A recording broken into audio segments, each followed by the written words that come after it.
Emperor Palpatine and Mace Windu, baby. Here we go. Anytime now. It's a pretty good roll. I don't think Palpatine's got anything here. 13? I mean, he could beat it. Whoa. Yeah, I threw you out the window. Whoa. I think I'm like 3-0 right now. Dude, you're whooping ass, yeah. Well, if you like iconic Star Wars scenes, this game is full of them. Hey everyone, Johnny here, and I'm joined by Smith for another Best with a Buddy. Games aren't getting any cheaper, and with everyone fighting for your attention, we're here to break down the best and worst of all things co-op. Today, we're diving into Star Wars Monopoly, Heroes vs. Villains. Yeah, these younglings, They mugged Vader. yeah, they did. Took his cloak, they took his shoes, he's got nothing left. If you're wondering what the game is, Star Wars Monopoly Heroes vs. Villains offers an interesting take on the popular board game formula.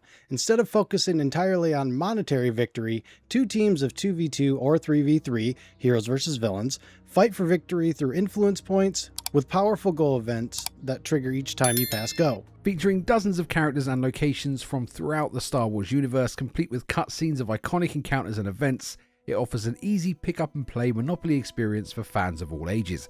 But it does change the core victory elements from properties and finances to influence points, which are earned through properties, but these can be stolen and destroyed. So it's Monopoly, but with a bit of a twist. Now this is pod racing. This is where we check our co-op board for the game, breaking down the key facts as quickly as possible so you know what's coming before you dive in. So the co-op mode in this one is pretty much all, it's everything. There is online co-op, local co-op, and couch co-op. So you can literally play 2 versus 2 with 2 of you on the same console against 2 people somewhere else, or all of you on the same console. So it's about as open as a co-op mode can get. There is a level of shared progress if you're playing remotely. So if I'm playing against or with Johnny online 2-on-2, not all progress is shared, but obviously if you're all playing on the same console, it's all unlocked at the same time. The accessibility for this one is high. It's a medium price game, so it's not a full price AAA release. It is available on PlayStation, Xbox, Switch, and PC. It has crossplay, and as I've already explained, with the co-op options available, this is a great buy if you're low on budget and don't want to have to buy multiple games. Time to co-op is immediate. As soon as you start the game, you can jump in together. Always online, no. This is mostly for survival games that require on persistent servers and stuff. None of that here, and no restrictions. Both players can play the game as if it was a single player. Unless I get a 4. Why would you say it? Oh. Unless I get a 4, unless I get a 4. Game. Now you know what the game's about. We're going to go over the things we love most about Star Wars Monopoly Heroes vs. Villains. Johnny, why don't you get us started? One of the things I love is the thematic touches of the game. It's Star Wars all over the place. The board, just even when you walk right in, it's like you walk to the cantina and then go to the board, sit down to play. Got to listen to C-3PO and be honest, he's always been a little annoying, but even when you're playing the game, when you take the property, you'll get a little hologram of what the area looks like Tatooine or, Hoth, or even like Naboo, depending on what timeline it is. It's all over the board and everything is Star Wars, which is great. Johnny meant Tatooine, by the way. He's a casual Star Wars fan. He's right on point with the thematic touches. Every character's got their own little entrance animation.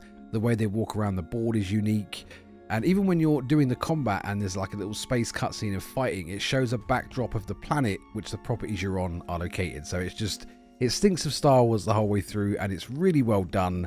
And I think the cherry on top of that is the character abilities. Every character, so you've got I think 14 light side, 14 dark side characters. Each of them have their own abilities, although they're mirrored on the other side. Some of them definitely feel a bit stronger than others, but it does add a really interesting mechanic and dynamic to a game that is otherwise quite flat in terms of what you're playing. You just argue over who's going to play the car and who's going to play the dog. But in this one, the character abilities are done really well, and they do add an interesting strategic layer to a game that is otherwise almost completely random. Yeah, the abilities are one of the great parts about the game. Some of them are just superior. Like, it almost feels like there's a meta, actually, because some of them just make you win the game or get to the go events quicker. And if you get all the go events, the game is over. And then the cutscenes, the go events themselves. These are masterfully orchestrated. They are done very well. I enjoyed all the animations, and this is one of the reasons that I kept coming back to play, because I wanted to see more of these events, and they also helped you unlock characters and skins as well. But overall, yes, good job on recreating those cutscenes, guys. See ya, Obi-Wan. Hi, Obi-Wan. It's like you dropped him off. Yeah. All right, and while there was plenty to love about it, there's also a lot to dislike about it. Why don't you lead us in this one, Smith? What didn't you like about the game? So I got a couple of quick bits to touch on. Firstly, the 8-turn limit. So whether you're playing 2 versus 2 or 3 versus 3, you are limited to 8 go events in a game, which if you're playing 2 versus 2 roughly equates to getting around the board twice for each player. So you don't really get a chance to dominate financially or properties. I understand that sort of making that limit a lot higher would break some components of the game, but sort of being restricted to short games only, sort of 60 to 80 minutes, I didn't like too much. And there's something about the randomness of the game that doesn't always seem to be random. There's always like one player that ends up in jail 4 or 5 times a game. There's always another player that just randomly lands in all the hyperspace spots there, like the train stations, but you can transport between different ones. So I'm sure there's some manipulation to the dice and the randomness involved to try and keep it fair and balanced, but if you're after a competitive game, that would probably be a little bit off-putting. And as the guy who spent many turns in jail during our first few runs, yeah, it definitely didn't feel random because even when I wasn't in jail, there was a lot of people, like an abnormal amount of people going to jail. So not always so random. I definitely agree with that. But one of the big things for me is that it's missing some, what I would say, iconic characters, right? You have Darth Vader, but you don't have good guy Anakin. There's no Lando. A lot of the Clone Wars Jedi are missing as well. You got no Mando. You got no Grogu. The biggest problem I have with it, though, is that I know that this is going to be a bunch of DLC. They're going to try and charge you $5 a pop, $5.99 for Mando and Grogu, the Christmas skin edition. Yeah, buckle up. It's coming. Or not touch either of them and lose. F*** Oh off. no, Vader's going to get some money. So now you know what we like and don't like about the game. We're going to break down who this game is going to appeal to most. So who is going to love Star Wars Monopoly Heroes versus Villains? I kind of feel like it's in the name. If you like Star Wars, guess what? You're probably going to like the Star Wars Monopoly game. It's also really good for casual gamers. You can just pick up, play one round, no problem. The rules are simple. The hero abilities are easy to understand. It'll hold your hand basically through everything if you need. And most importantly, it's family friendly. You can basically play it on one TV with multiple controllers, or you can play online. Either way, it's a good time for the whole family, and you might even get some fun fights out of it. And that's who's going to love the game, but what type of people should skip the game, Smith? Yeah, double. Let's go. The Empire Rises, bro. 1K. Congratulations on your good fortune. So obviously, as with before, the clue is in the name. If you don't like Star Wars, you're not going to like this. This is a good dash of Monopoly with a heavy flood of Star Wars. Monopoly purists probably not going to have a lot of fun here. It is Monopoly, but it does alter the win condition quite a lot, and the whole chasing for properties isn't the same as a traditional board game. And then for competitive players, the random elements, even the combat and the go events, they're all completely randomized with dice. If you're after competitive balanced play, you're not going to find it here. It's just for fun for an hour or so with a few friends playing a board game. It is a mystery that will